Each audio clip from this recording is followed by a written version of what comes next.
Show with Irish Show with Irish Show. Sometimes it's good to just yell about football. What are you doing? Don't do this to me, Harry! The Ohio State. It's Ohio State! What do you mean, the? It's a poison. I almost stroked out and died over it. I'm glad to be at the party. I'm mad we're this late. You ain't a captain of nothing but a sinking ship. That helps the defense without them even doing a damn thing. Doing a damn thing. The call-in line.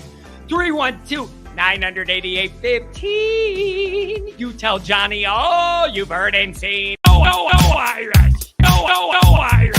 Oh, Irish. Oh, Irish. Irish. Yeah, that's right. Oh, Irish. Oh, Irish. Oh, Irish. Oh, Irish. Yeah, that's right.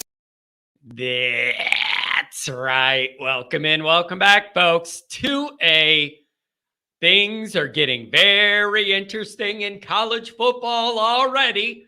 And not even included in that, the NC State game we need to talk about, edition of the Always Irish Show. As always, thank you for being here. You can find the program on YouTube. Do it. Subscribe if you haven't yet. Appreciate it very much. Give the video a thumbs up. That helps Johnny out as well. Notifications on that way. You will learn it every time a new episode drops. I know you don't want to miss it. Twitter, search bar, Always Irish Rat. Always Irish Inc. Emails, alwaysirishnd@gmail.com. Audio only anywhere you want it. You can get it. The call-in lines, 312-988-15. You tell Johnny all you've heard and seen. Instagram, Facebook, Always Irish Inc. USA Today, Fighting Irish Wire. Check it out every single day. Check it out. All right. So here's the deal. 312-988-15. And we had a chance to talk about what LSU did. We have not been live since what Clemson and Duke did. I want to know your Notre Dame NC State thoughts, but I'm also interested if you have any opinions on what that Duke Clemson result does to reshape Notre Dame's schedule, or how you're looking at both those games differently now. Or maybe you're not. I don't know. But I'd love to know what you think that changes. Other than the idea that Notre Dame might get game day now. I believe Florida State, Clemson was September 23rd. You can't give them game day now if they're both not undefeated. So does that mean game day shifts to Notre Dame, Ohio State? And I pay somebody to have my Always Irish flag live on game day? Is that what we're going to do? Oh, John, all you say you don't like ESPN. Yeah, I'm going to use it for free advertising. It's the best free advertising somebody like me could ever have for my brand. If that happens, I'm finding somebody, giving them my flag, paying them to get the flag on the air. I'm gonna leverage this. But that's where my mind goes. And here's the other thing. The phone lines are filling up. I'm going to give you guys your time, but I got a couple things I got to go over.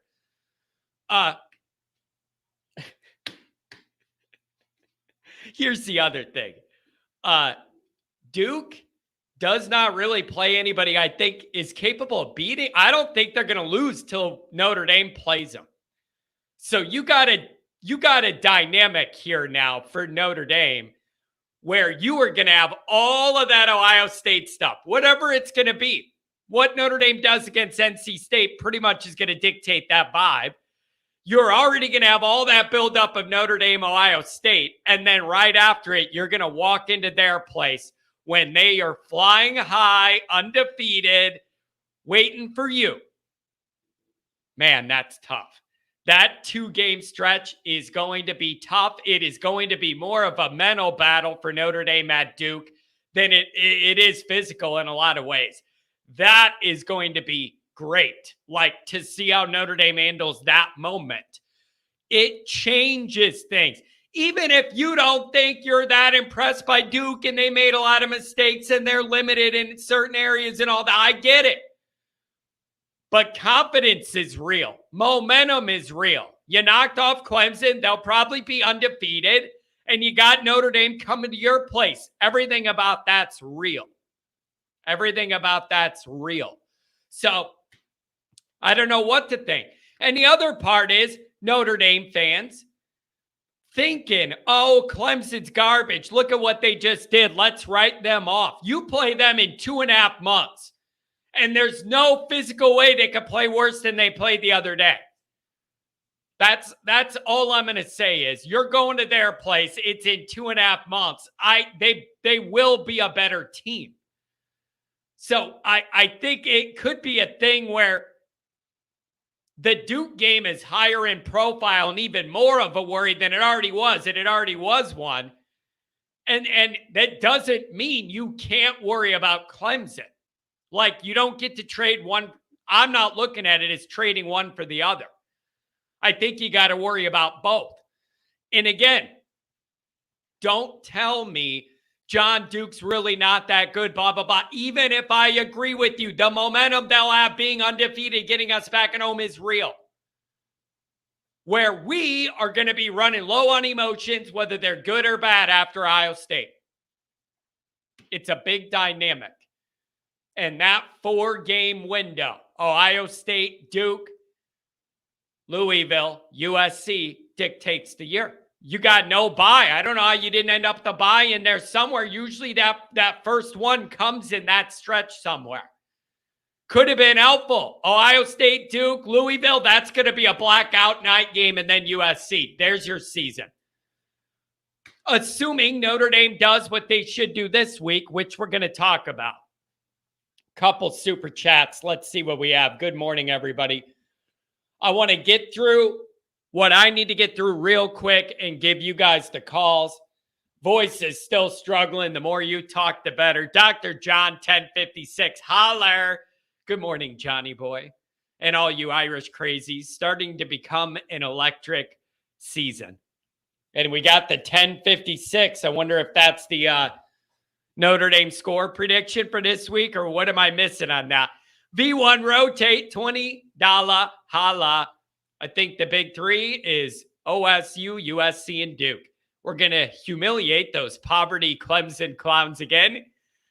It was their year to beat us last year, and they couldn't beat us with the QB that couldn't start at ASU. Listen,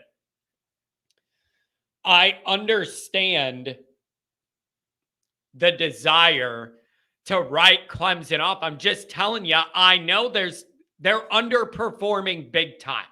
They have a lot more talent than what they're playing at. And I'm just saying, going in their place, 2.5 months, things could look different. So I just can't write them off yet, but I'm not looking at them the same either. Like, both could be true. I'm not totally writing them off, but I'm not valuing them the way I did before this game. Sorry. I'm just not. All right, let me get through a couple of my things I need to get through that are on my mind that are important to me to say, and then I'll give you guys the time. First thing is, you guys got to tell me if I'm the one that's reading this situation wrong. Did you see the coaches poll that came out? Have you seen the latest coaches poll? Clemson, number 21. Duke, number 24. Make that make sense to me in any way. Make it make sense.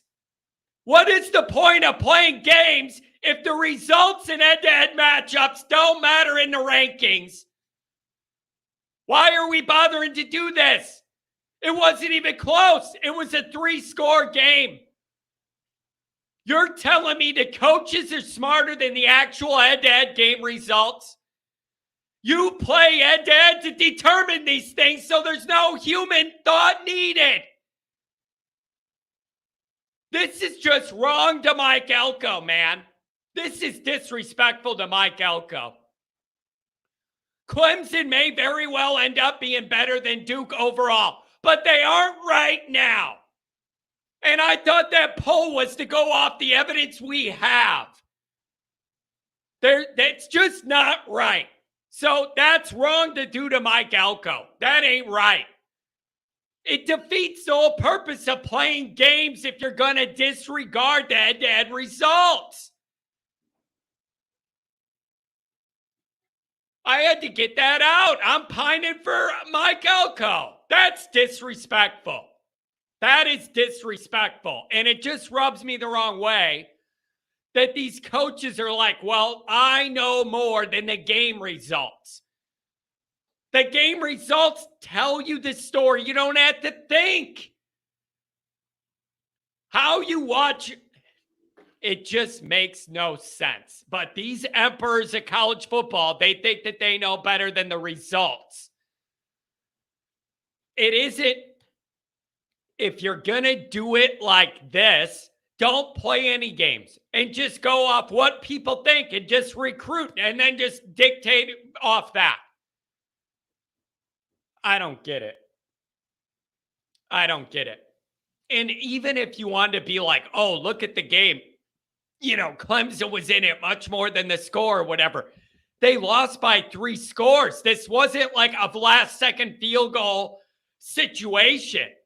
So I disagree with that. Here's something else, and then we'll get the callers going. Here's something else I want to cover.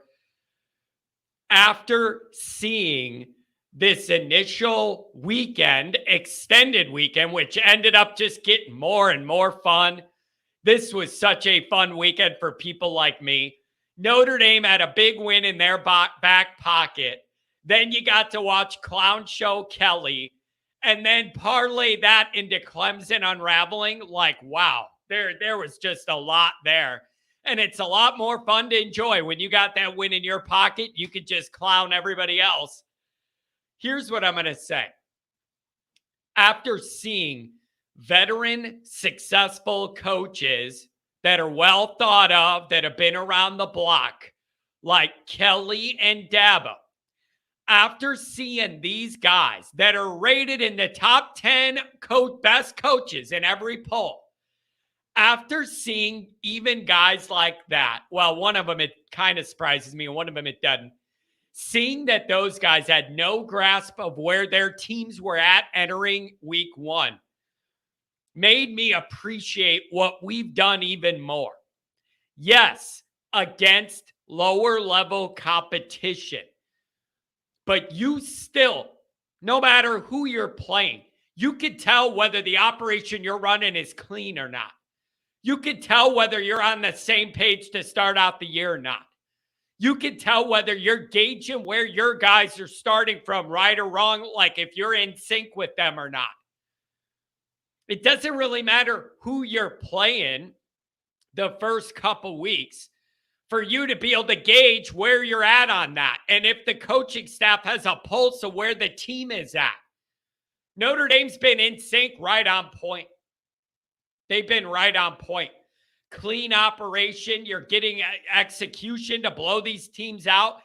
I realize it's against lower level competition. I'm talking about how put together you are.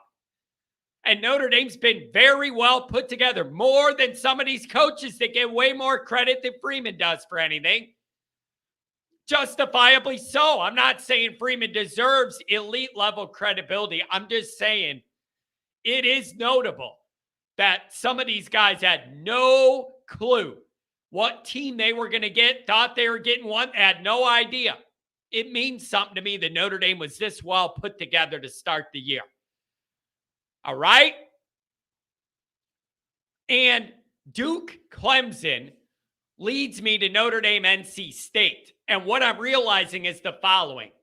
There are potholes waiting for Notre Dame to drive into all over the schedule. Freeman talks this year about being more of a week-to-week vision, not big picture like last year. Our goals, win a championship, whatever. Freeman talked about changing his message down to week-to-week, focusing on that 1 week battle in front of you and moving to the next one. I love that. I think that's how you got to do it with Notre Dame's schedule this year. That's how you got to do it. You have the games that are the marquee brand name ones. NC State, Duke, Louisville, Pitt. All of those games They could sneak up on you. They could sneak up on you. I think those are all teams where if Notre Dame takes care of their business, they win by 2 or 3 scores. If you don't, you end up in a bad situation, sweating it out. You got to win 1 war per week. That's it. You got to win 1 war per week and keep it moving.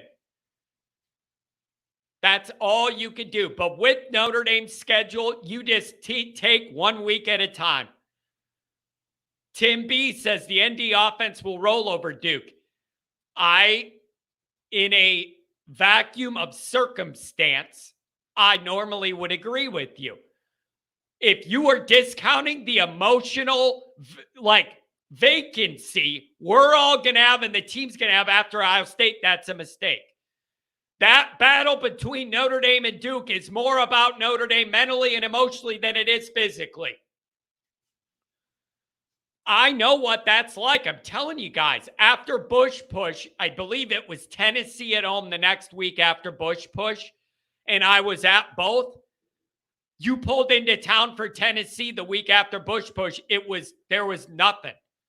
No vibe, no emotion, no buzz. No one had anything. You looked at the other fans. Everybody looked like zombies. That was there the week before. That's the kind of shit I'm talking about. You can't manufacture emotions. Everybody was drained. So I'm more worried about that than physically against Duke. And it's going to apply whether we're high or low. It's going to be a lot more fun to navigate if we're high, but it's going to apply if we're high or low. Now, let me bring up this. You know what we have not seen yet in the Freeman era and then mostly through all the Kelly era? You know what we haven't seen yet? Notre Dame versus the second-tier talent teams, but Notre Dame has a real quarterback. Think about what I'm saying now. Go back to last year and then go back through Kelly. We have not seen in ages Notre Dame face these tough opponents, but nobody's going to say they're elite, but they're tough to where if you mess around, you could be in a dogfight late, that kind of vibe. We have not seen Notre Dame play those teams with a real quarterback. Maybe we'll do better than we did last year and through all that with an actual good quarterback. Maybe that's some of the difference between us sweating it out against second-tier opponents or a comfortable 2 to 3 score win. I don't know. We haven't seen that yet. And so that's a big question I have is how much of that stress changes when you have this level of quarterback in those ball games. Not a luxury we had under Kelly or Freeman last year. Ian Book didn't provide me that luxury. That I felt like, we got Ian Book. That's why we're going to win today. Never in my life did I ever think that. It's different now, and I want to know how that plays out. NC State is the toughest key to the first goal being achieved, and the first goal we all talked about was 4-0 going into Ohio State.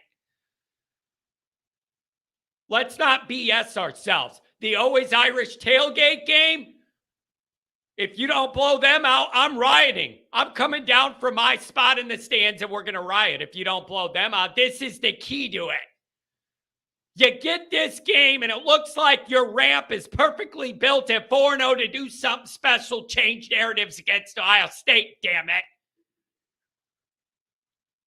So you got to be ready, focused, prepared, and get this one. It is ultra key. Ultra key. I want this to be a 2.5 to 3 score victory. It should be a 2.5 to 3 score victory if Notre Dame takes care of business. But at all else, you got to leave with the win. And I don't know why I just got a Kelly accent, but you got to leave with the win in my family. Okay? So those are a couple of the things that are on my mind. And now we'll get to the phones, and I want to give the people their time, and I want to give some other people a chance to call in.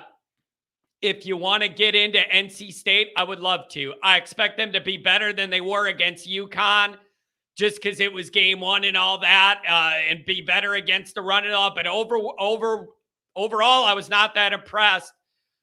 Brendan Armstrong, whatever. Don't let him get going. I think he's a little bit overrated. I'm sorry. A little bit. I'm not that overly impressed. It's a big week for the defense to show me what's up before Ohio State, okay?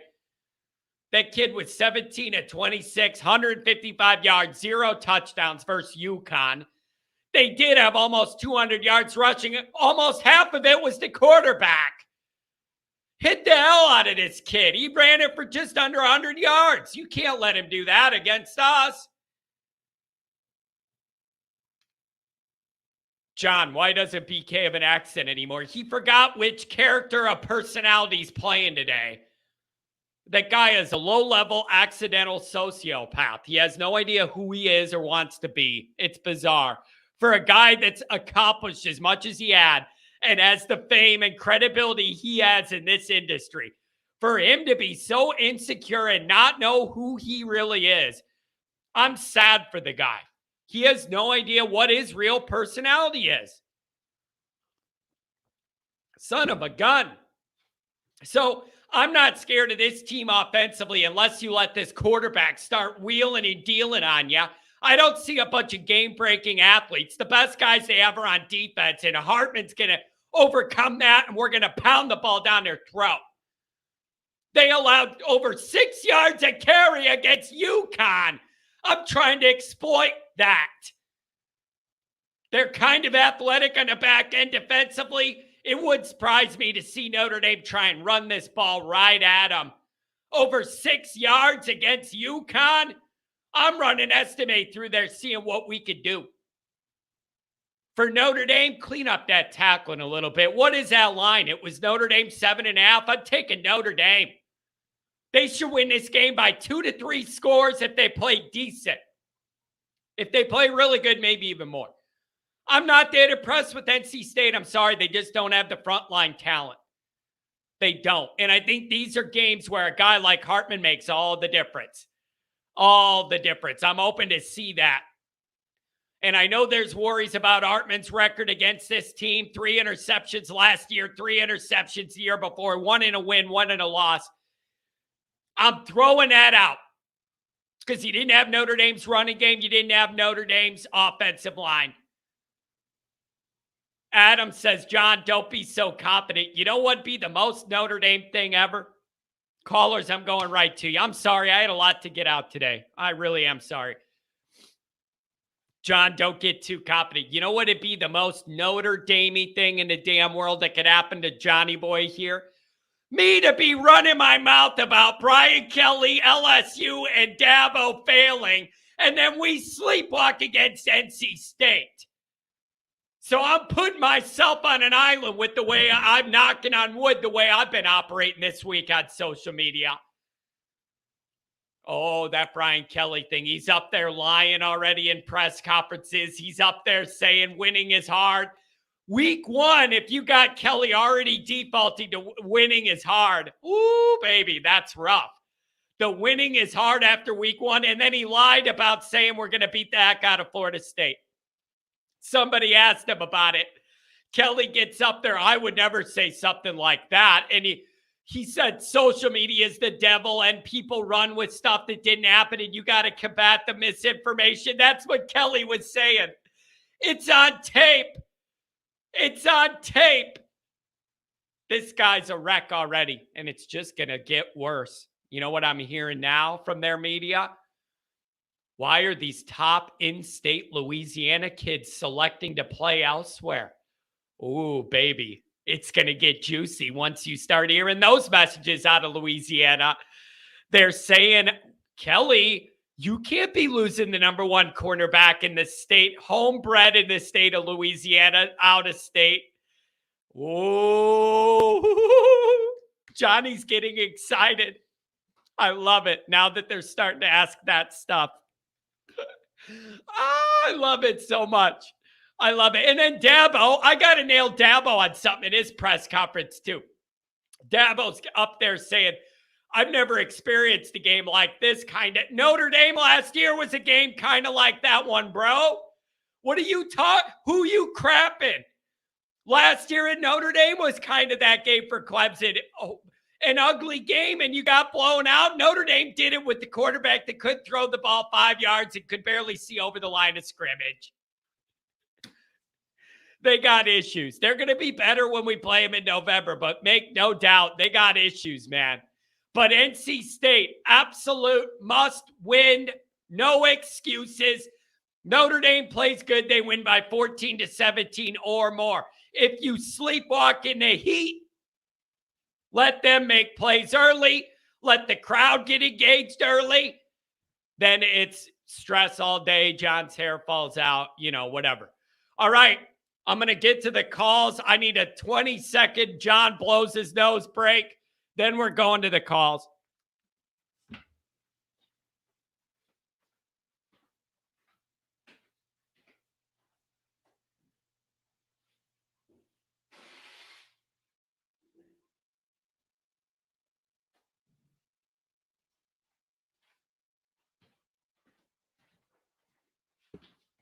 Oh, boy.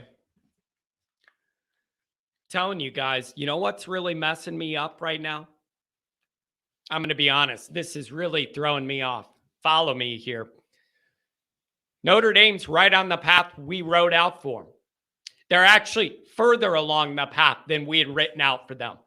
That's throwing me off. All these summers, we sit there and go, here's Notre Dame's plan for the year. Here's what they need to accomplish. Here's how you break down these goals, whatever, right? And this is the first year in a long time I could actually say everything's going according to plan for now. It's absolutely beautiful. You're relatively healthy. You've been blowing teams out. You're trending up. Like, you got a good quarterback. The vibes are good. I'm not used to Notre Dame doing according to plan. It's throwing me off. Did you just compare our team to Duke, John? What do you mean? Yeah, we're going to play them in a few weeks. What do you mean? I don't know what I said wrong. I didn't say Duke's better than Notre Dame. I don't know what.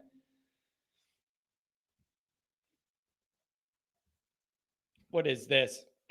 Jason, Clemson has had the most aggregate success of any other team in the Alabama dynasty era. Well, trend in the wrong direction on that one. Dr. John first up with the donation, and then we got a handful of other callers we'll get right to you. Dr. John, good morning. Good morning, John. It's a beautiful day in Big Sky Country. Telling you, man, things are getting exciting, John. The season's really getting cranked up now. We got some interesting storylines. Notre Dame in its first physical matchup of the year. There's just a lot going on, man. We went from the dog days of summer to action-packed real quick. Oh, it feels good right now. I get a little upset with people who are getting a little too cocky about upcoming teams. But then on the flip side, I don't understand why we're only a 7.5 point favorite on Saturday. Yeah, me That's neither. what I saw yesterday. Me neither. That seems strange. John, what do you think about when I brought up one of the things I've been struggling with in my mind is you have these marquee talent teams, Ohio State, USC, that's obvious. Clemson has a lot of talent, even though they underperform badly. But those second tier level teams that have traditionally been some tough fought games, Notre Dame wins ugly in the Kelly era, whatever. I'm not used to seeing Notre Dame face those second level tier teams that are still solid, but not elite with a quarterback of this level. How much does that change in these games? I'm genuinely interested to find out. It's got to help. I just don't know how much. This game, I mean, what we've done the last two games is just what we should have done. And we need that kind of performance against these guys, because like you say, we just jumped up a level in competition. And I don't know much about this quarterback, but he's certainly better than what we've seen so far. So, it's and again, it's that mental challenge. You got to go in there and figure these guys are as good as you, and you got to pace them a bit. Yeah, but man, all eyes are on this one in the Notre Dame fan base. Like, we all had fun the first 2 weeks. I really genuinely appreciated second halves where my air wasn't falling out and my blood pressure wasn't sending me to the ER. At the same time, I think Notre Dame fans are ready for a new test, a new level of test. And excuse me, I want to see how our guys handle that physical challenge. And I'm looking at both lines first and foremost. This will be the first big test where we'll be able to extrapolate how we do, maybe start applying it to the team coming in a couple weeks. I want to see Notre Dame physically go in there and rack some people in the face. Yeah, I do too. I want to see at least 200, 250 yards of rushing, and let Hartman continue to do his thing. Speaking of doing his thing, I gotta give Coach Parker a slap on the back. I think he's proven himself pretty well so far. I mean, you have 11 different guys scoring touchdowns. Yeah, that tells me you're calling a great game. Yeah, I am. You're spreading it around, and Now listen. I'm not going to act like a part of Parker's success isn't correlated to what Hartman does, no matter who the play caller is. Like, I'm going to say that is a big factor. However, I think he's done a really good job. Even if I take, what I know about Hartman raising the bar of everything, even then, I like the way he's drawn stuff up. I like the run-pass balance so far. There's enough little wrinkles of creativity, and I'm sure that they're holding some back. There's a lot there to like. So far, so good with him. He's off to a good start. Well, I have loved it so far, and I also saw the guy at the press conference yesterday, and I don't know, he's just got some little more edge to him than Reese did, I think. He seems a little more feisty, and I guess I like that in an OC. Yeah, so far so good. Things are going to get tougher, and I want to see how that plays out. But I just think what I learned from that Clemson Duke thing is, man, our schedule is loaded with teams that Notre Dame should beat, but if you mess around, they could be tough. I like that 1 week war mentality. That Notre Dame schedule is so tough. You got to look at it that way and just do one at a time. And this one is the must win and must wins. You just have to have it. I think we should win by 2 or 3 scores, but it's a must win no matter what. You got to go in there focused. I don't care if it's hot. People are saying it might rain. I don't care what the weather. Go in there, be physical, win this game. Go back home the next week. Work out the kinks during the tailgate party, and then get ready for Ohio State. Well, let's focus on the game that's coming up. I think Freeman is doing an excellent job there. I know you don't want to promote another show, but are you familiar with Tire Racks? I think it was the first one, Wake Up the Echoes podcast. Yeah. They moved from radio to a podcast. Did you happen to see that? I know who that outlet is, but I don't think I saw that one. Well, they had Freeman and Hartman on. And I tell you what impressed never me mind. the most. I did see it. I just didn't know what it was called. I did see that. Yeah, those guys' relationship seems fantastic. Seems amazing. Oh, I'll tell you what. It seemed the relationship between the two seemed so genuine. I mean, that was another thing that got me psyched up for this season. Granted, nobody's perfect, and we may end up with some games where somebody can't hold on to the ball. But the dynamic between Freeman and Hartman was so electric and so great. Yep. That got me hyped up even more. I agree with you. And you know what I've said? I don't know if you caught this or not. And it's a low level detail. Some people may not value it, but I value this a lot. The humility in the way that Freeman and Hartman, the two rock stars of the program right now with all the bright lights on them, those two have displayed such humility and being down to earth. I read both of them gave up first class plane tickets back from Ireland. And it's just that level of humility matters to me at Notre Dame for some reason. And I like it. And I want to see those guys rewarded. I do too. Now I'm going to switch to a different topic. I loved seeing Kelly get bashed on Sunday. Well, I actually didn't see it. I was in the airport at Denver. The bartender told me I'd get to see it at 5:30, but at about 20 to 6, I looked up, it wasn't on. I said, "What about the football game?" He said, "Oh, that woman over there wants to watch tennis." Mm. So I had to game track it on my phone. But anyway, somebody in Monday's show said about Kelly blaming the staff and the players. Well, I watched his news conference. I mean, he never seems genuine to me, but he took responsibility, maybe, passing a little bit off on the other guys, but, he said the buck stops with him. So I don't know who the chat was from, but he really didn't lay everything on his staff and players. Yeah, he was, he's got a lot to answer for this week.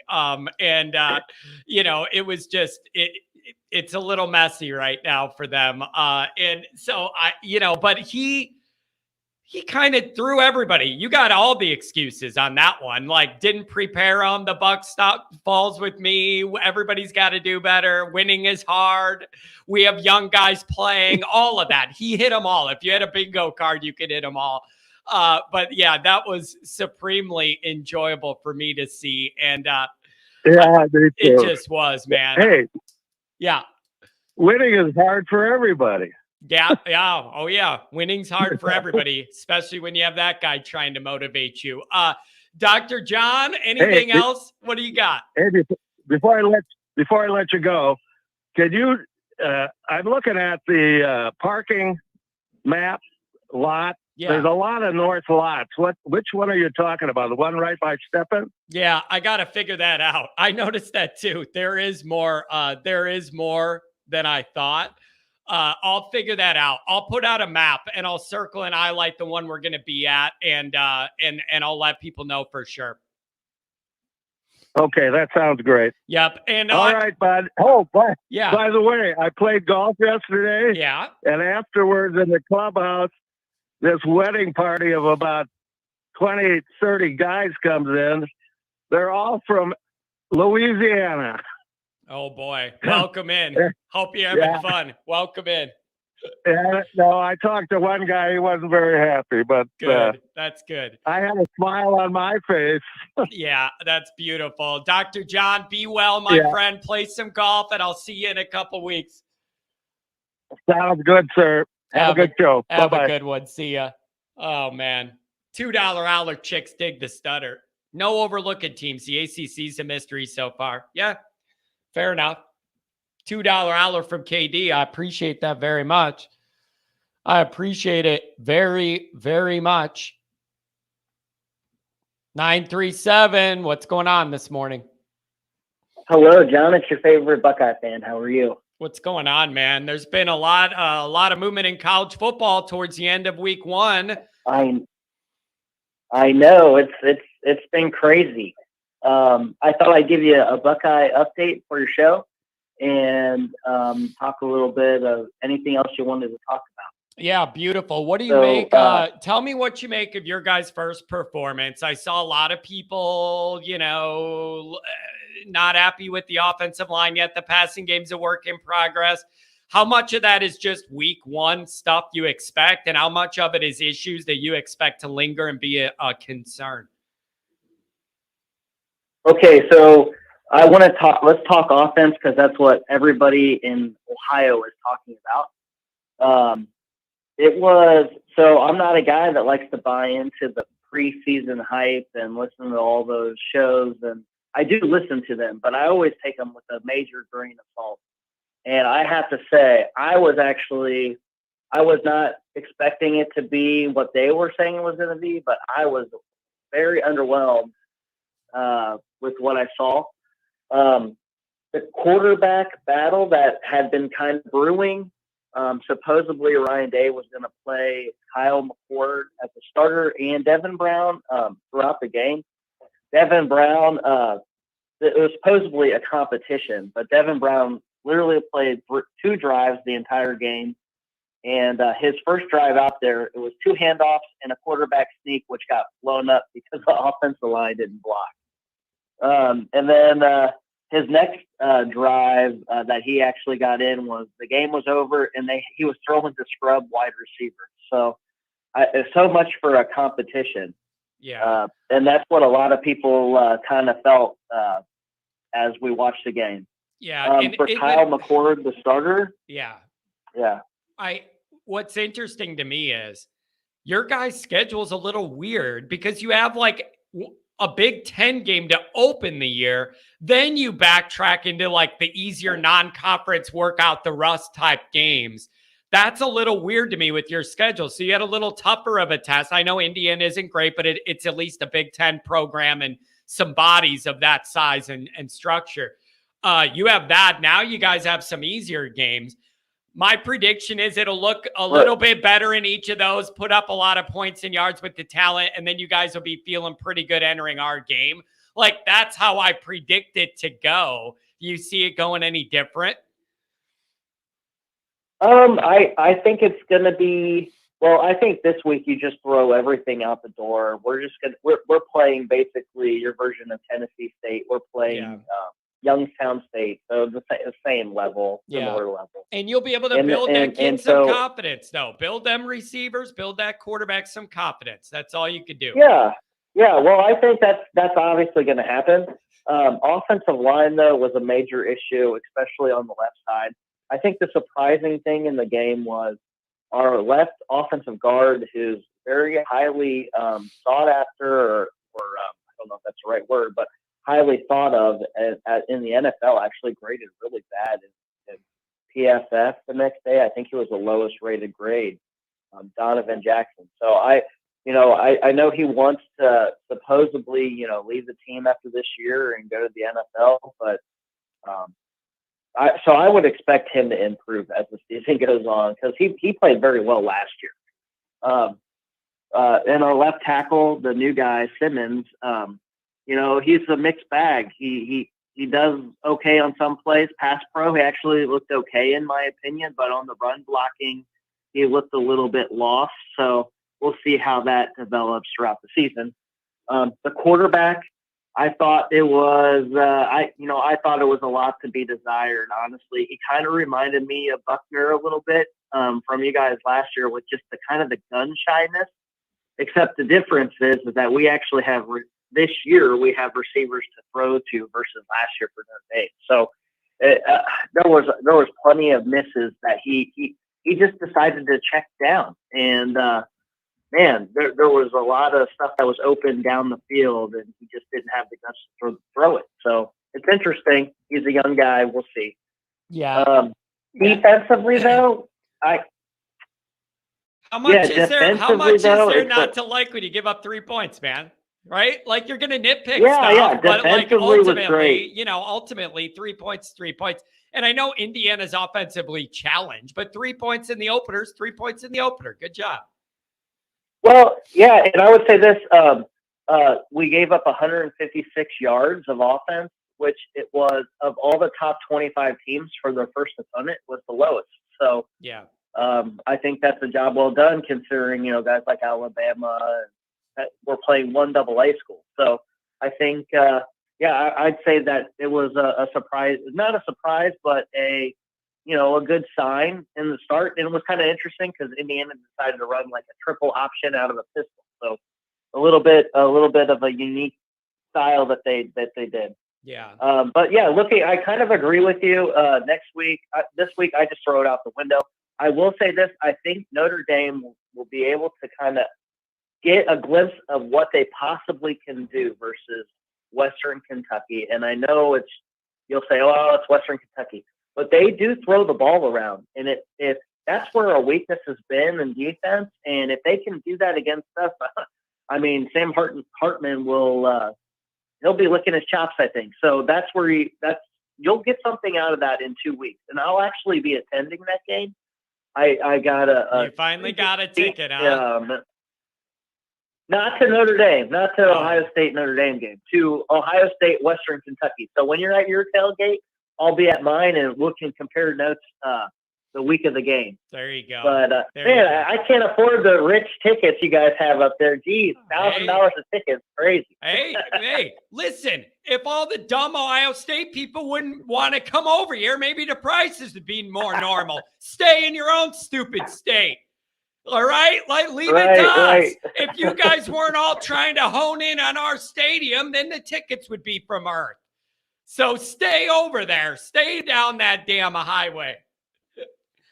Hey, I'm thinking, for you guys, for Clemson this year, you guys should get a tailgate going down there. I mean, this is the year to maybe take over their stadium. Yeah, but the problem with that is that I don't have any connections. I don't know where I'm going. Like, I just wouldn't know how to even build that there just because it's an away game. Hey, man. I'm just saying Notre Dame fans in general. I think this year is the year if you want to go see that stadium. Yeah. Oh man, they might have a few losses, and you might be able to get a ticket for a pretty good deal. Yeah, so I saw that that might be the one to go to. I saw that they already went down significantly the last couple of days, so hopefully, people get a good deal. Hey man, thanks for the update on Ohio State. On the way out, tell me this: what do you think of Clemson on the way out here? Give me that opinion. Where are they at? Is Dabo over the hill and done, or will they tighten things up? I think Dabo needs to realize that his offensive system isn't working anymore in the NFL. He doesn't have the great, just elite quarterback to bail him out with that system. He needs to give the reins over to his offensive coordinator that he brought in, who is Lincoln Riley's brother. He told Lincoln Riley's brother supposedly that he brought him here to run his offense. Looks like they're running last year's stuff. Quick. Yeah, they're running last year's stuff, but have a new guy calling it. It looked like it was just woof. But I know they're going to get better as the year goes on, but that was a rough start. Even though they did put up a lot of yards, they just kept making critical errors, but that offense is woof for now, other than Shipley. Real quick on your game this week, it's a noon game. I think that helps out Notre Dame. I think the game will go 28-17. That's what I'm saying. I think, one thing that has, I don't know if you've talked about it this week or not, but a lot of coaches are even complaining about how short the games are. And basically you're getting 4 possessions a half. So I have Notre Dame scoring, let's say, if both teams can run the ball, it sounds like North Carolina State's predominantly a running offense with the quarterback run. You're going to get a shortened clock. You score on half your drives. For 28-17 is what I got. Also, there could be a threat of rain, so it could go a little quicker. Yeah, there you go, man. Yeah, that's what I got. Yeah, take the under. 51 points. Take the under. they're shortening. They're shortening the amount of plays and adding to the commercial breaks. Do they think we're that stupid? I know your dumb tricks. I know your tricks. Hey, man. Thanks for the call and enjoy whatever this week brings in college football. Yeah, just like everything in the economy, shrinkflation, it's terrible. There you go. You have a good one, John. Have a good one. Take care, buddy. Oh, man. Listen. It's Beefeater said, John, seriously, do a dual tailgate show with Pigskin Pete. That would actually be a lot of fun. And we've been talking about him making a trip to Notre Dame and us doing something there. And then I think it was the COVID year. He was planning on coming to Chicago with the wife, and we were going to do all that. And then COVID canceled that, and then he couldn't make it for the one after that. So maybe I need to go down there, and then he could show me around. Pigskin Pete's a good guy and a good friend. Loyal Clemson guy, but just a nice guy. 618, make it great. What's going on today? How's it going this morning, John? It's going very well. I'm, things are going good for Notre Dame. There's a lot of interesting things around the country, and Notre Dame's schedule is about to get real. So we're starting to tighten it up. What do you think? Well, I think it sets up perfectly. Honestly, I really do like Marcus Freeman's take of it has to be one game at a time. You definitely have to take this schedule one game at a time. You cannot overlook Ohio or NC State. You cannot, let the Ohio State build up, make the Central Michigan game a trap game. I mean, it's got to be full speed ahead, but one game at a time. And like the caller before said, I really do think Notre Dame wins at NC State. I know that all the pundits and people are saying, oh, it could be a trap game. It could be a trap game. Well, it could be a trap game if we had Tyler Buckner at quarterback. We've never seen this team with Sam Hartman at quarterback. That's a big question I have is how much easier life is against those second-tier teams when you have a guy in control to the level this guy is. That's a big, big question I have. And and here's the other thing, man. Every single person covering Notre Dame is at NC State circled as a trap. It can no longer be a trap. Everybody's well aware of it. Nobody should be overlooking it. Everybody knew all summer this game was right there positioned where it was going to be tough. It can't sneak up on anybody. Notre Dame needs to go in there and be physical, win by 2 or 3 scores. We keep it moving to the tailgate game and then Ohio State, and then we're having a big different discussion in a couple weeks. Absolutely. And I think I've started to see it. I didn't get to watch much of the Tennessee State game. I was out at an outing with my wife. But going back to the Navy game, there's definitely a higher level of accountability that he's holding them to this year. Audric fumbles, boom, he's out for the first half. Done. Marcus is not messing around. We have a deep enough running back room. If you're going to make mistakes, you're going to see it. Yeah, and you know what else, too, that helps with that? It also helps to have accountability for running backs putting the ball on the ground when you got 4 or 5 others that you like too. Like, I understand Estime's the main guy, but it also does help when you feel really good about everybody else. You can afford to have that accountability without drop-off that affects the whole team to a big extent. Well, and I think you'll really see that, I know there's a huge build-up to the Ohio State game, and I know it was week 1, and you can throw it with a grain of salt with week 1, but, yes, their defense looked impressive against Indiana, but their offense was horrible. Yeah. And all you hear about is, Notre Dame will never stop these wide receivers. How's Notre Dame going to shut down Harrison Jr.? Well, for one, he got banged up, and really nobody else for Ohio State stood out to me. Yeah, and the other thing, if we're going to get there, the other thing that's a key to me is, Ohio State has all those weapons and athletes, on the outside. You also know they have a relatively inexperienced quarterback trying to find his footing, coming into your place in a tough environment. The best thing you could do is mess up that quarterback so that he doesn't have time to let all those guys in the back end burn you. That's Notre Dame's game plan there. Hold up against the run and harass that guy, make the game speed up for him, and try and neutralize the guys behind you before they get behind you. Absolutely. I mean, and if you think back to, I believe it had to be 2020, the Clemson game during COVID. Notre Dame scores second overtime. First 2 plays, Clemson gets the ball, sack, game's over. I mean, DJ was rattled after that. The first sack with Foskey busting through rattled him. Then they get him again, and it just got to his head. But the reason I called in is because I wanted to throw a little shade Brian Kelly's way. That's not allowed here, sir. That's not allowed here, sir. I am a full Brian Kelly supporter. I will not allow any Kelly slander on my channel. Oh, man. As soon as the game was over, I didn't know if they had a post like you guys do with the post-game show. So I just searched on YouTube, and it pulled up like a AYS Sports, and I guess that's the LSU post game show. So I just turned it on. I just wanted to hear what they had to say, and for someone that just went, I can't remember what their final record was last year, 10-3 or something like that, and going to the SEC championship game, they turned on him and Jaden Daniels in the blink of an eye. I mean, they were talking about if he can't recruit at the highest level, if Jaden Daniels can't do this, we need to put the backup. I mean, as soon as the game was over, they said, oh, well, he's not got us to the level we need to be at. And I'm like, good Lord, I wish Notre Dame would have seen that 10 years ago. Yeah. Yeah. I don't know, man. It's wild out here in these streets. And I'm just looking at the college football landscape, and I'm looking at where Notre Dame is and everything that's happened so far. And all that's in my mind is week to week war. That's all you could do is win one war per week, only focus on that one.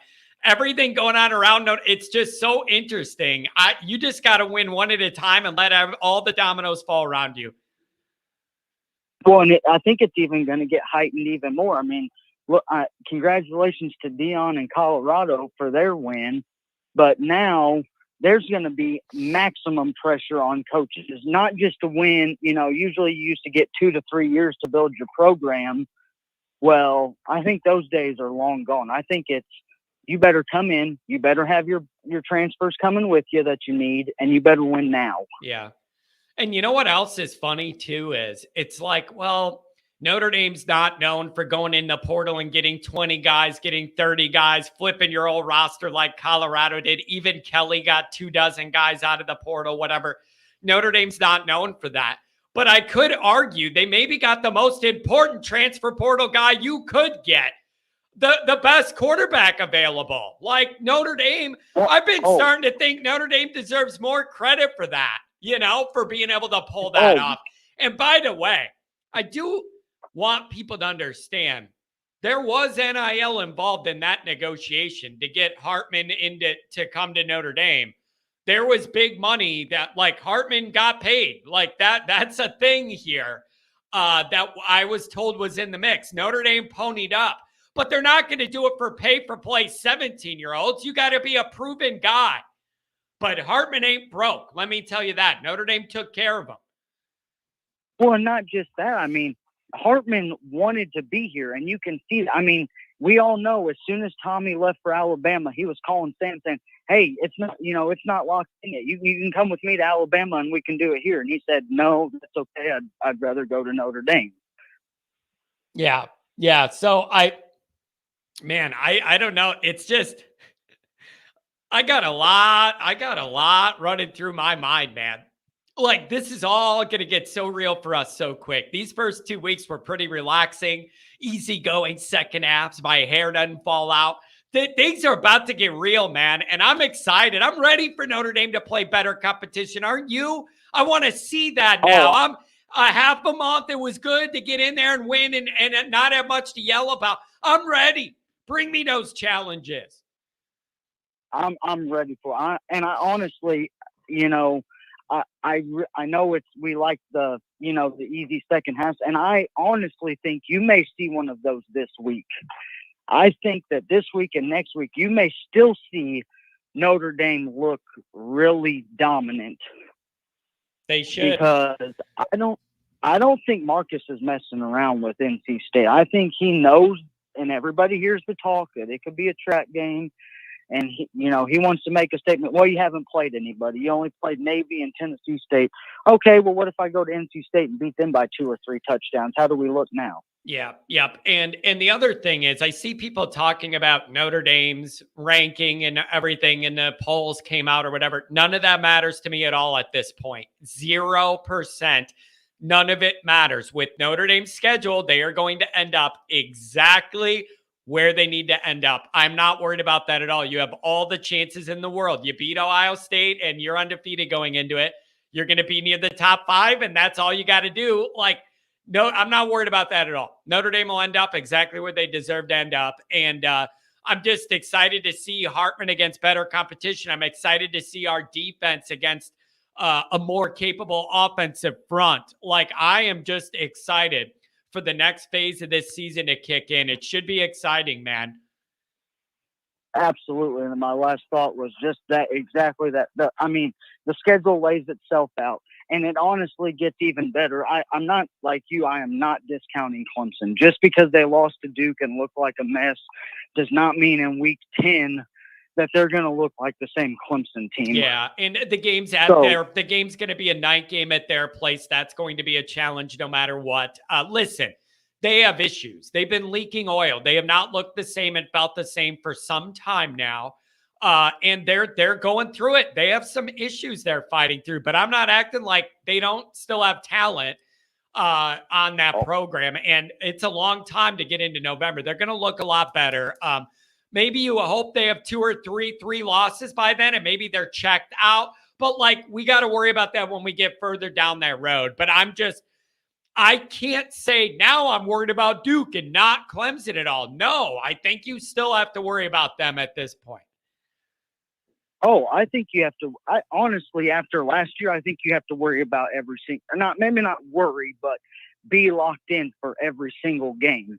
And the schedule's laid out for you. If you beat Ohio State, if you beat USC, if you beat Duke, you beat Clemson. Yep. There's no way they're keeping you out of the playoff. Yeah, and there's no way. And so I'm not worried about those rankings at all. Notre Dame's schedule is going to dictate where they belong, and it's just the way it should be. So I am excited to get Notre Dame into some better competition and see how we do. I expect us to play good, go in there, put together, be physical. Do what you need to do. Establish the run, pick your spots with Hartman, have a decent balance there, win the game. Hey, man, thanks for the call today. I appreciate it. Things are about to get lively. Thanks, John. I got one more question for you. Yeah. Okay, so I know we're not worried about the rankings now. If Notre Dame goes 12-0 with wins over Ohio State, Duke, Clemson, USC, the lot of them, do they push Georgia for the number 1 seed? Oh, that's a really good question. That's a really, really good question because it depends kind of how you look at that point. If everybody's undefeated, and I don't know how you overcome an SEC team if they're undefeated and started ranked ahead of you. That's what I don't know about, right? Like if they're already right up there, they're already the multiple defending champs, and then they're undefeated. Even if your schedule is tougher than them, I don't know if Notre Dame would be able to overcome that. And I wouldn't expect them to just because it's the SEC. But also, if Notre Dame ran the table, I don't care where they're ranked. I'm going to be happy, damn it. I'll have all my hair at the end of the season. I know. These first 2 weeks, my hairline's grown in instead of fall out. It's wild. I'm reversing the Kelly trend. Hey, thanks for the call, buddy. Appreciate it. Thanks, John. Have a good day. Yeah, have a good one. Nose break. Not that kind of nose break, Kent. I saw Kent put that John's going over to the table and doing something illegal to get all amped up for the show. Trust me, all I need is coffee. I don't need any of that booger sugar.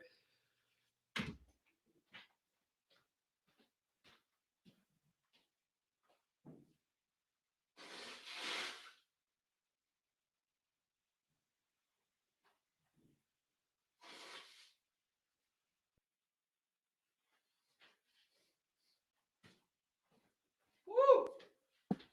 Baby. Man, it's wild. It's like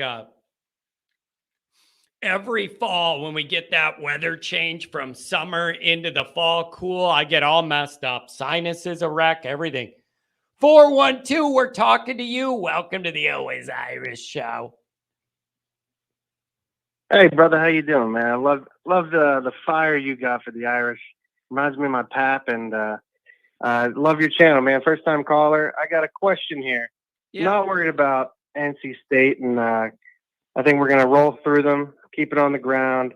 You know, don't let Hartman really do too much. And I think they're doing a great job of getting the younger guys a lot of reps. And those first 2 games were a good way to show the talent, get some confidence to them.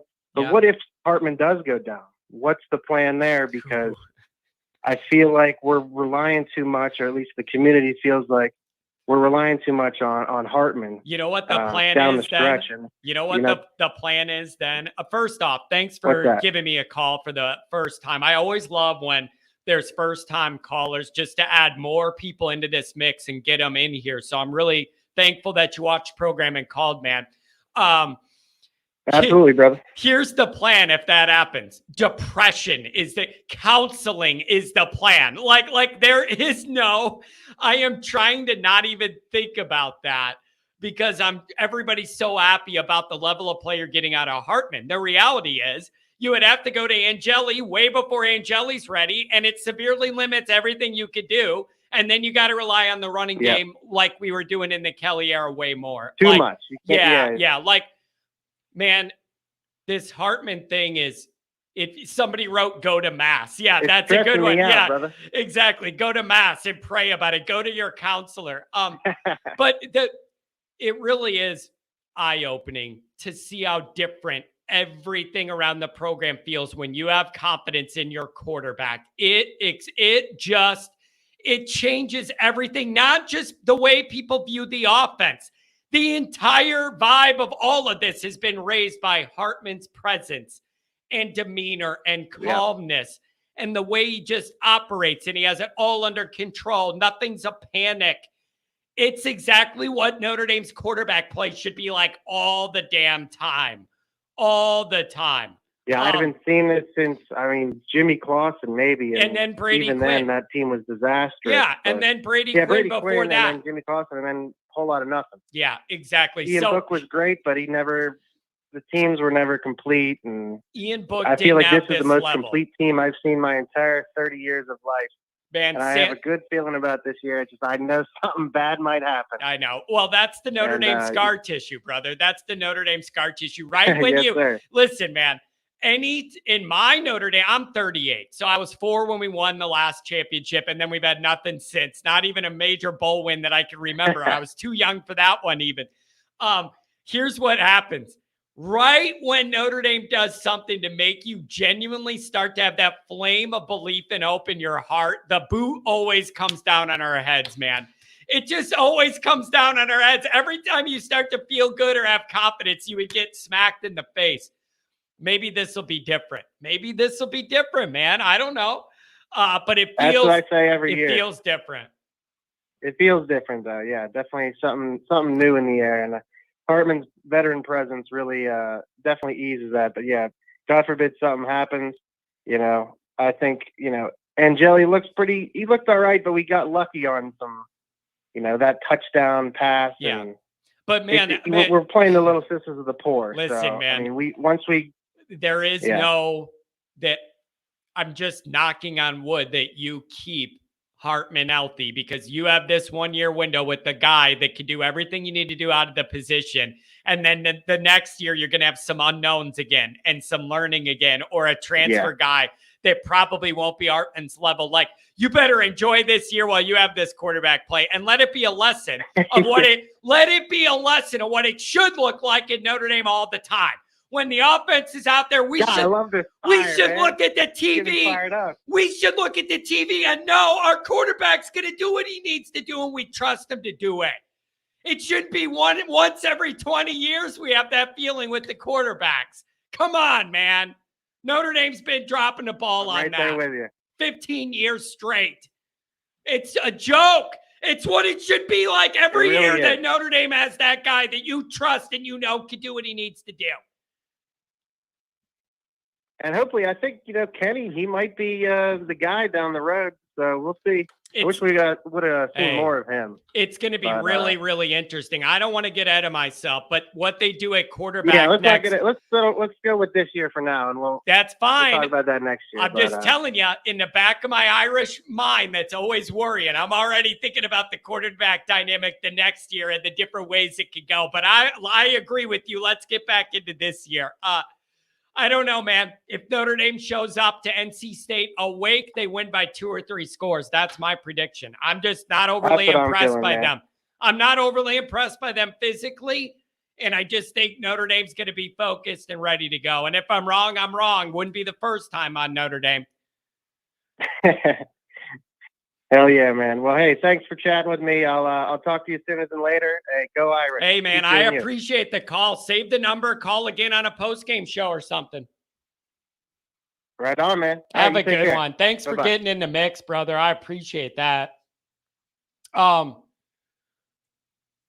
couple of Adam says, John, you're too confident. I just can't. Adam, you've known me a long time in this thread, Adam. You have known me. I am never the ND hype guy. I'm always the worried guy. I'm never the Notre Dame hype man. I'm always on the other side. Glass half empty. What could go wrong? But I got to tell you, a lot more can go wrong when Kelly's the coach and Kelly's quarterbacks are out there than the situation we're in now. So, yeah, my tune is different because what's happening is different. How this team's being built is different. The mentality of this team's different. And I like it. I like it. Look at this. You want to talk about the understatement of this whole YouTube channel? John has mood swings. You want to talk about an all-time understatement of this channel? It is fantastic. John has mood swings. That's it. That pretty much sums it up. Oh, man. Bring back Charlie Weiss. Yeah. For what? Dinner? John is the ND podcaster I think is the most realistic. I mean, I used to be it's amazing. My arc in this fan base has been astounding. I made it here originally and got my start ripping on Brian Kelly, saying the media is not calling him out for how bad of a job he's doing. I'm going to do it. This is unacceptable. And I made my rise here, being the hating Brian Kelly guy, negative Nancy guy and all that. Now Freeman's here. I believe in him and like the way he does things. And now I'm a glass half full and I'm a Freeman lover and I never question him. You just can't win, man. I'm either too negative or too positive. Tim B, John is a man of the people. You're damn right I'm a man of the people. I want to give you guys a voice. And I also want to give you some beer at the tailgate in 2 weeks. I'm looking forward to that. That's going to be an event, folks. That's going to be an event. 618, make it great. Good morning. Hey, how you doing, John? Hey, man, I got a little energy. I don't know maybe it's the cold medicine, but I got a little pep in my step today, man. I'm ready to get Notre Dame cranked up against some better opponents, and let's see where we fall. Man, I'm with you, John. If they come ready to play from play one, man, I think Notre Dame win this game by 4 touchdowns.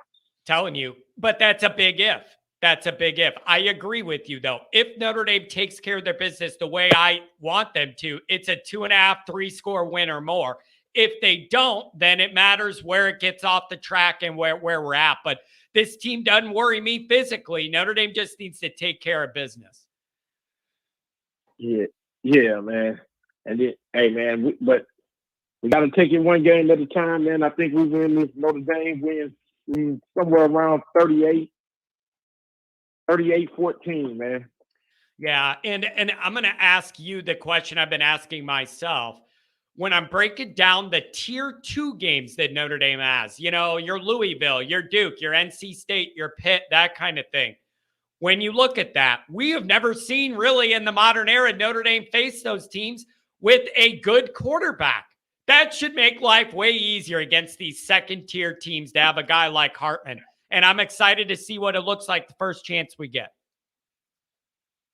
And I think the way that Freeman is coaching is the way he wanted to coach last year, but you had too many people that was in, particularly Reese and the offensive line coach. I think they were too much in the way and poking at him, man, where he wanted to coach like this last year, estimate, fumbled the ball, and man, he yanked him, I think that's the way he wanted to coach last year, but he couldn't. Yeah. Because he had, remember, he came up under Jim Tressel, man. And Tressel was like that. So, maybe that's the way he want to coach.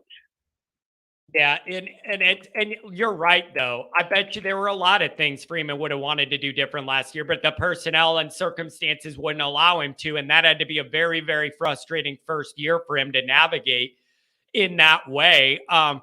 Let me ask you, man. When you watch that Clemson Duke game, what do you make of it? What do you think? More of Duke, less of Clemson, more of Duke, still worried about Clemson? What do you make of all that? I think Clemson is what they is. I told you the summertime. I think Clemson is soft, man. They proved it. You know, that offensive line is not good. You know, their defense is hyped up every single year, man. He just don't have. It's a talent problem at Clemson, man. They don't have the talent. Yeah, I will. I'll say this. One of the biggest things that was alarming to me after that game was, Luganbill, the talent evaluator scout guy, what is it, Todd Luganbill or whatever his name is? He was saying, man, every one of our scouts that was watching this game on the sidelines, they did not see a big physical difference between Duke and Clemson as far as like overall and up front. And they're saying they're not as big as they used to be. So I don't know what's going on there, but there's some questions. It's NIL, man, and that's what's hurt. He's not willing. I mean, Dabo ain't willing to do that, man. Man, they might win about 8 to 9 games, man, and that's just based on the little bit of talent that they got left and what their schedule looks like. Man, that Florida State game could get real ugly for Clemson, man. Yeah, they got a lot to clean up very, very quick before that one in a couple weeks. And yeah, that's going to be interesting. The one thing is, man, I like that Will Shipley, the way he runs hard, man. That kid's a fighter. He would have been a good Notre Dame fit. Every time I see him out there, I mean, he puts his head down and grinds. I like him too, but man, is this RB room, man, that's Notre Dame right now, man, he might be about the 4th best running back in the room. Yeah. But I believe he will get, that Love and Price will cut into his carry, but he will be right behind Estimate. Yeah, and you know what else, man? There's more top-end talent in that group coming behind these guys. So I don't know what you need to prepare for. Maybe a couple of these guys to transfer. You ended up with 6 or 7 backs that you like, or 5 even. They're all not going to stay. I don't know how you make all those guys happy. It's a good problem to have, though. But yeah, Notre Dame feels good there. You see what happened last year during the recruiting process. I mean, it started with Dylan Edwards, and Lamar looked at it like, hey, man, I ain't going to get no playing time as a freshman. And that room, man, I got to go to Oregon, man, where I can get some clock in, man, where I can get some burn, man. But it's a lot of running backs, man. This is probably the best running back room in the country. Man, I just love what they can all. I love what they can all do. And you want to know where my mind's already going? I was driving around running errands yesterday thinking about this. Tell me if you've thought of this too. When I look at all those running backs and all they could do and the way they stress a defense, I'm already trying to play games in my mind to find setups against Ohio State to be able to maximize what that group could do to test a defense. Like, I'm thinking of ways you could get multiple of those guys out there at the same time, and you don't know which one's blocking, which one's doing what. Like, there is a lot you could do with those running backs, and I want to see them dial that up against Ohio State to put those dynamic playmakers in a spot where Ohio State isn't, and enough of them where they can't cover them all. Maximize that.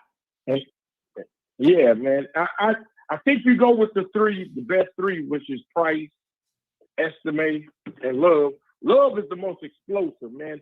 I can see him giving Ohio State a real problem and running like wheel routes and stuff out of the backfield, yep. Man. You can kill Ohio State in so many different ways with them 3 backs, man.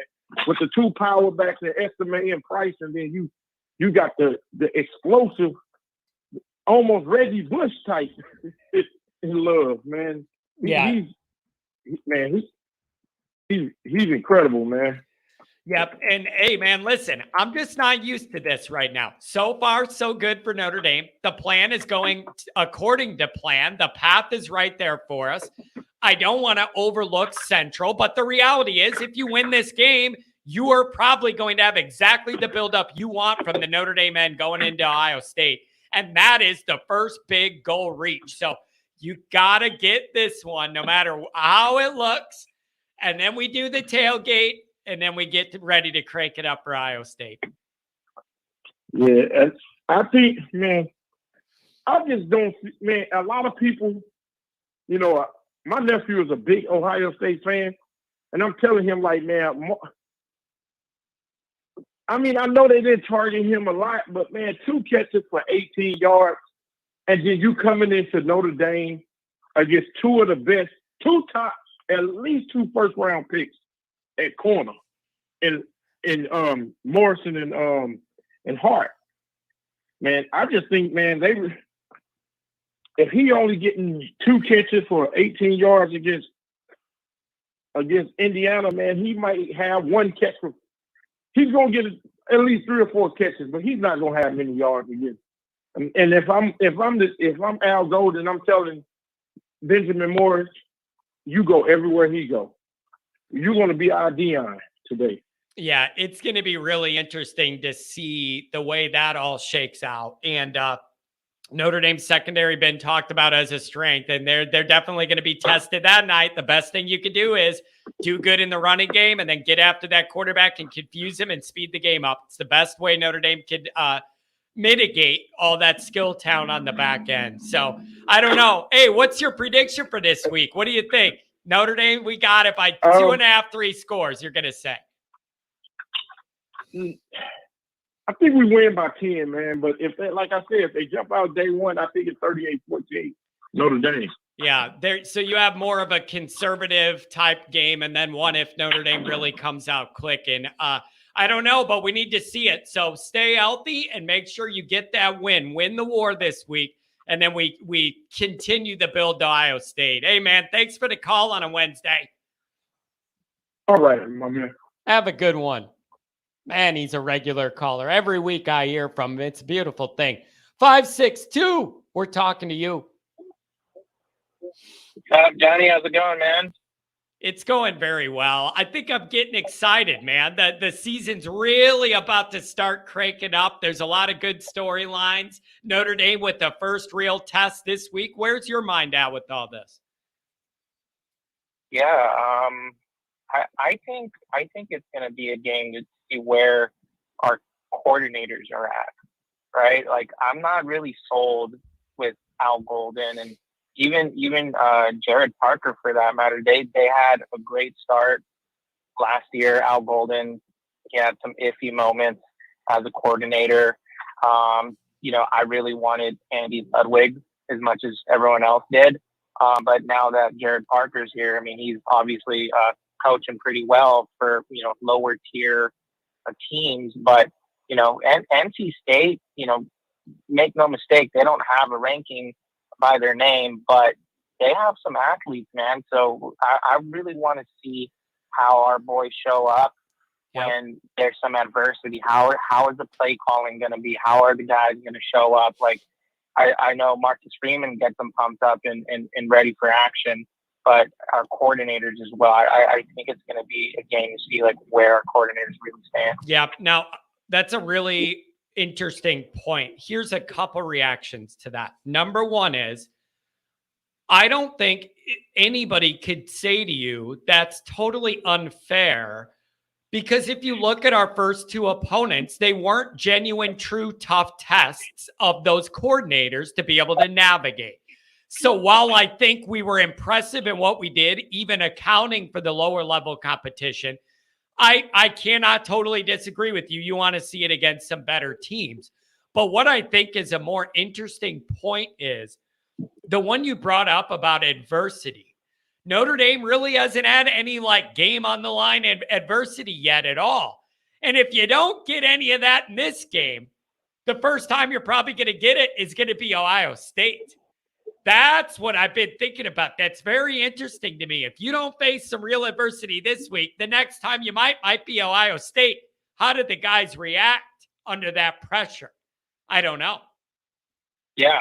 No, yeah. And then, like, I don't know if I was watching the same game, but last week, as many blitzes as Al Golden called, how many did we really capitalize on? Not much, right? Yeah. And listen, man, I'm with you. I am not going to disagree with you that you want to see it and see it against some better teams and all that. I do think, though, overall, these operations are way more put together in a well-oiled machine than what I'm used to seeing. Like, I do think they're doing a good job of implementing, and whatever they're doing so far, the execution and delivery of it's been very, very good. And so that's an encouraging sign. Right. No, I totally agree. But like I said, I just, the main point is, like, I want to see that same kind of play against better athletes and higher quality teams. Yep. And I'm with you though. When that first adversity hits, how's the team going to react to that? I'm really interested to get into this portion of the schedule, even though it's going to be bad for my hairline. But the reality is things get real quick. You got NC State, the Always Irish tailgate, and then that next month is a brutal run. Ohio State, at Duke, at Louisville, back home USC, no buys. There's your season, Notre Dame. What are you going to do? Yeah, that's pretty tough, man. And then another interesting point would be, I forgot what segment I was watching, but I saw something where Sam Hartman said he grew up a Michigan fan, and I didn't really follow. Me too. Me too. I love him. Sam Hartman during his tenure. Yeah, but like if that boy grew up a Michigan fan, he hates Ohio State. So if this is going to be his first crack at Ohio State, who knows how he performs, man? Is it going to be like a childhood dream? But no matter what jersey he has on to take down Ohio State, is Sam Hartman going to show up, perform at home? Hopefully, it's a green wave everywhere around the stadium. I think we have a good shot at Ohio State, man. Man, let me tell you this. I've been thinking about this too. You guys are bringing up good stuff today. Let me bring this up. I don't think it's fair to put all this pressure on Hartman to deliver and Heisman, whatever. I don't think that's fair to put all that on him. At the same time, he came to Notre Dame to win these big games, man. Like, not only just to beat the teams you should beat, but Sam Hartman comes here for those moments to win those big games. That's what he's here for, to show the NFL he can succeed. Show the NFL teams that he can succeed against that, the top talent in college, and prove that point. That's why the guy's here. Like, that's different than, like, we have a freshman out there we're developing and he's in this moment and it's building to something down the road. This guy's here for 1 year to win these big games. Yep. And I think the biggest game is going to be USC. I mean, just with sheer talent. I mean, the returning Heisman winner, Caleb Williams, I hate to admit it, man, he's just a freaking stud, dude. Like, that guy can throw the ball on his back foot. Yeah, I hate it. Running the opposite way. I hate it. And he'll launch it 70 yards on the dime. I mean, just exaggerating, but you get my point. Like that I feel like that's going to be tough this year. Yeah. And man, you know what kills me with him is, even if you play decent defense, if you just don't wrap the guy up, he's going to do circus stunts and run around long enough. Somebody's always open. Like, even on plays where you defend it right, if you don't get him with your first rush, he's going to do some circus shit. I'm already like, I don't even want to worry about him yet. Like, let me get through Ohio State and see how we do with that. And then I'll start getting worked up about him painting his nails, F Notre Dame. You're not doing that in our house. You want to do that in LA, in Hollywood, go for it. But you're not doing it in my house. Yeah. But in terms of NC State, man, I think we win by at least 3, maybe 4 touchdowns. Listen, dude, I'm not on a trying. lighter Hey, note, I'm not trying to act like Notre Dame's winning the Super Bowl, but I genuinely think if Notre Dame plays a good game, they win by 2 or 3 scores minimum. I just honestly think that looking at the talent. Yeah, I mean, NC State has athletes. I think we have a better one. So, but I mean, in terms of week 1, I love seeing Brian Kelly just losing, dude, in the fashion that he did. Just big game, Brian, dropping the ball. It was everything. It was touch all the bases, dude, man. It was everything. Everything we complained about for over a decade happened in that game. Not prepared, no adjustments, out-coached. Nobody likes the play calling, mistakes galore. Like winning is hard. We had it all right out of the gate. Traits, we had it all. Yeah, we had it all. And that clip where he was just, squatting on the sidelines, not realizing what just happened to LSU, and just like, dude, I've seen it so many times from him. It's ridiculous. Doesn't it feel good at LSU now? Doesn't it feel good? I put on Twitter something like, when it feels all too familiar, but isn't your problem anymore. It is just, it is glorious. It's all the same complaints. The media has the same complaints now we did. That it's just not my problem, and I love it. I can't get enough of it. I'm petty like that. I am immature and petty, and I admit it. I admit it openly. Yeah, no, I was on Twitter too during that game just to see like all the comments, and even on your Twitter, you're posting like some pretty funny stuff. I think I got a comment in there somewhere with a picture of like a purple face Brian Kelly, where it's like different shades of him just turning purple. Yeah, angry at the world, dude. It's him, dude. Like LSU people are still like naive. They don't know it's a Brian Kelly problem. And you know what else too? It cracks me up. They're all talking about, well, at least in the media, he ended up taking responsibility and putting it on me, and it's my job to get the guys ready. They're all focusing on after, rather than focusing on all that came before that made it possible for him to even have to get up there and blame somebody. Like, they're not talking about that. Something went wrong with the buildup of all this when you play like that. So I love it, man. Yeah. My hair is growing back, and it's a beautiful thing. Oh yeah, I heard his post-game press conference too, and he just says the same thing. We got to coach better. Well, when is that going to happen? Yeah. Yeah. You've been saying that at Notre Dame. We got to coach better. Well, hey, you went to LSU. Shouldn't that have already started there? Traits and execution and focus, and it's all the same stuff. And the special team still has issues. It's just touch all the bases, man. So I am glad about that for sure. And I'm excited to see Notre Dame face kind of more of a real team this week, man. It'll be a really good test.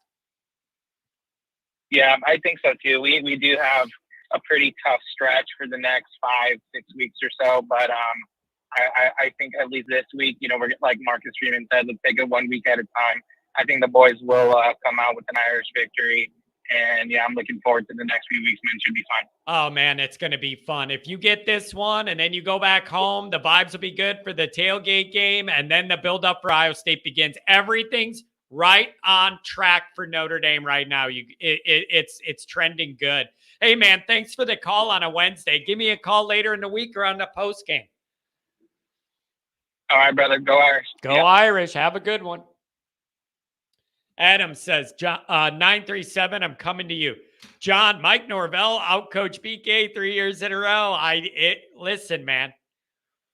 People were saying a big complaint with LSU is that they didn't make any halftime adjustments, outscored 31-7, whatever. They did make halftime adjustments. They went from being bad to being worse. They got worse. Kelly always made halftime adjustments. They were just bad ones. They made us worse. It doesn't mean you made none. It means you made us worse. Good job. Good job. Good job, buddy. Unbelievable. I don't know what happened to Diggs. Did he get injured? I saw somebody asked about Diggs. In the week leading up, Kelly seemed to indicate to the LSU media Diggs would be available. Then he didn't play. Then they asked Kelly about it in the postgame, and he said, I don't think he was ready, or coach's decision or something. And then the LSU media was getting on Kelly for not being truthful about the injury report. But Kelly was telling people he'd be cleared. So their media was all confused. One more time.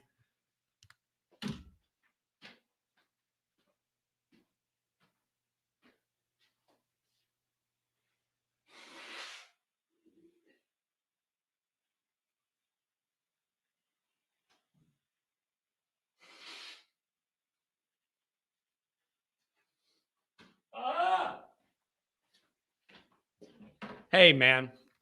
Yeah, John has an addiction. You know what it is too? Streaming. That's my addiction. But I can't get enough. Hey, I got a real question for the group. And I don't know whether this would be a hit or it would bomb. Pat brought it up. What would you guys think of me being live during the game and then doing the post-game show? Like they have... Yeah, John is our new Scarface. Don't even talk to me, man. I got better shit to do. What I'm saying is there a way that I could put the other screen up and have Notre Dame's game on NBC on the screen and I'm live and I'm like, we're reacting during it? I don't know whether that'd be good or not. Or if people are wrapped up into their own viewing experience. No, Pat, that's not what I mean. You can't show the game and you can't even have the volume on. I just mean me reacting to it live. You can't even have the volume on or it'll knock the channel and you can't show it. But I just mean what other people are doing where they have, this is not showing the game. That's not going to happen. Uncle Lou does it all the time. You have the game on mute and you can't see it, but I react to it and we're like live, reacting kind of live while things are going on. That's what I'm talking about. But I don't know if Notre Dame people are too wrapped up in their own viewing experience if nobody would watch it because they're all doing their own thing. Or if random people would like that just because I'm getting all worked up and they would like to see me react. I don't know, but I'm playing with that. I'm just playing with that. So I don't know. 937, what's going on today? Good morning. Hey, what's going on, Johnny? I'm excited. Right, so I'm excited. That's what's going on, man. Things are going good for Notre Dame. For once, things have started according to plan, so I'm in a good mood. All right. Well, I got a few quick points. So the new clock rule, people either love it or hate it. I actually like it. And the reason for that is because of Notre Dame's emphasis in the running game. That does nothing but help us. Clock management, that sort of stuff. Yeah. Does that make sense? Yeah, that makes perfect sense. Do you agree with that at all, or am I way off base here? I've seen the argument that like teams are going to start milking a little bit. Like if you know you're at a talent disadvantage to try and use that. I don't know if it's exaggerated to that level yet. 6 or 7 plays a quarter, maybe you're losing. I don't know. Yeah. In the way I look at it is, if you take care of your business, it should help you. If you could eat up some clock and score and they get less possessions. So I don't know, man. But it feels like, and it just feels like the games are shorter. Keep our defense off the field, dude. It does. It helps keep our defense off the field too. Yeah, it will. I think there's a give and a take with it, though. Like I don't know where to fall on this, but the one thing I'm not falling for is, I'm not thinking, they're shortening these games or whatever. No, there's more commercials. The game's going by quicker. The actual physical gameplay's going quicker. But then they add just more commercials. Yeah. The other thing I had was, as far as the NC State, everybody's calling this a trap game, sort of stuff. I think, in my opinion, I think the wounds from last year are still way too sore for Marshall and Stanford for us to call NC State a trap game. Well, any of these games. My Duke, argument is, especially with NC State and Duke, those have been circled by everybody forever. Those cannot sneak up on anybody. Like, it is, everybody knows. Like, those have been circled by Notre Dame fans and media forever. And if anybody was still going to sleep on Duke, I don't know how you can now. Yeah. Well, and that brings me out to my last point. I was gonna mention the whole Clemson Duke thing and how that changes Notre Dame's season. Clemson is still Clemson. Clemson, I have a feeling they're going to end up working themselves out. But now Duke is also Clemson. We have to look at Duke because they whipped Clemson. Now Clemson kind of shot themselves in the foot. I almost kind of look at it like a fluke. What are the odds that Clemson is going to fumble inside the 5-yard line twice? Yeah. So that's to me, that's kind of a fluke thing. I don't expect that to happen against Notre Dame. And so Notre Dame still has to play the way Notre Dame wants to play. They did, for as lopsided as that score ended up, I believe they still outgained Duke, and they moved the ball earlier in the game. It's just, I'm not acting like Duke and Clemson are the same physically. I still think Clemson has more dudes at the higher end overall. But I don't know, man. It's good. I want to see Hartman face one of these decent, good, but not elite tier 2 teams. I want to see how big of a difference that one guy can make in that environment. And I think what Duke showed us is that they are really good at taking advantage of every little mistake that some team makes. Yeah. That quarterback was good. Yeah. He's good with his feet.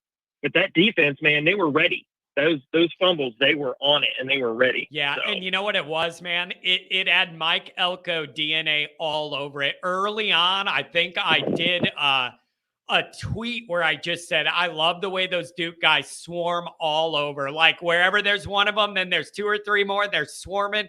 I really love it. And you got to respect Mike Elko, and I think Notre Dame fans do. Notre Dame should be so much better than them. It's just a matter of it being right after Ohio State's tough. That's just tough. Yeah. And it's also good to see, by the way, it's good to see, some of these, USC's defense has some holes. Notre Dame's offense has some flaws, Ohio State's offense has some flaws, right? I don't think it's not going to be nearly as uphill of a battle as we were originally thinking, but there's some promise, man. Yeah, there is. Be optimistic with me, John. Yeah, no, hey, man, listen, it's the first year in a very, very long time where I can honestly say things are right on track. And I am not used to saying that as a Notre Dame guy, but you've won both your games. Neither one were close. The quarterback everybody loves. The vibes are good. You're relatively healthy. Defense hasn't given up a touchdown yet. Like, if you were going to create a roadmap for this point in the year and said, what do you want it to be like? This would be it. So Notre Dame is doing they're doing exactly what they should be doing. And now's a big opportunity to take another step on that. Yeah. So, well, cool, man. Well, I got to run, bud. I'll talk to you soon. Hey, man, really appreciate the call and good insights today. Have a good Wednesday. You too. See ya. Man, Jason says 9-3 tops for Clemson. Well, the issue for them is you got Florida State in a couple weeks. And unless something really changes, it would be hard to pick. It would be hard to pick Clemson in that one. So then they're looking at 2 losses. So I don't know, man. Maybe that old Clemson thing, maybe we should just put that on timeout and see how they play out against Florida State, and then whatever else happens, and then kind of reevaluate.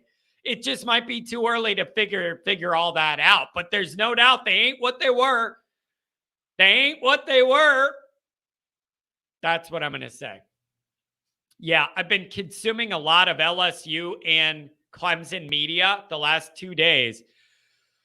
That coaching staff a lot of the Clemson people have major questions about that stuff and some of the development and some of the coaching they're not impressed with. And that's been an interesting narrative to see with the changes Dabo made and all that. And it really does seem like a lot of the Clemson people are mad because you brought in Riley from TCU, but it really did feel like they were running the old offense, but just a new guy running the same plays. I don't know. It ain't what I would have wanted to see. It's not what I wanted to see. That's for sure. A distraction. Did Notre Dame expose Clemson and show how to beat them? Forced pass, play man coverage, wait for Clemson to make mistakes. That's the other thing. I said it earlier in the show. Dabo got up there and said, I don't ever remember having a game that felt this way. The one you just played in Notre Dame last November kind of felt like that. A lot of dumb mistakes, back-breaking plays, pick six, block kick for a touchdown, can't run the ball, all of it. Couldn't establish nothing throwing the ball. All those problems you just had against Notre Dame at our place, you have again. So I don't know, man. I don't know. Yeah, everybody blamed the ukulele for all their problems. It's a little deeper than that. But there's no doubt about this. Physically, Clemson doesn't look like those Clemson teams when they were in their A-Day a handful of years ago. No, they just do not physically impose the same way. They just don't. So, all right, folks, that's going to be it. Programming reminder. Thank you for the calls. Thank you for the chats. Thank you for the super chats. Here's a programming announcement, though. We're going live Friday night. Can't go live Friday morning. John's playing golf. Playing in a charity golf outing at the local country club for premature kids, stuff like that. And that's something that affected us and our family, so we're going to support that cause. Yeah, Pat, playing golf, not with you. It's for a charity for my kid being premature. Give me a damn break, buddy. So we got to do that during the day. So we will go live Friday night. We will go live Friday night, but not Friday morning. So I'm going to have some content out tonight, all day tomorrow, something for you Friday morning, and then we'll go live Friday night. All right, everybody. Thanks for the donations. Thanks for the excitement. Have a good one.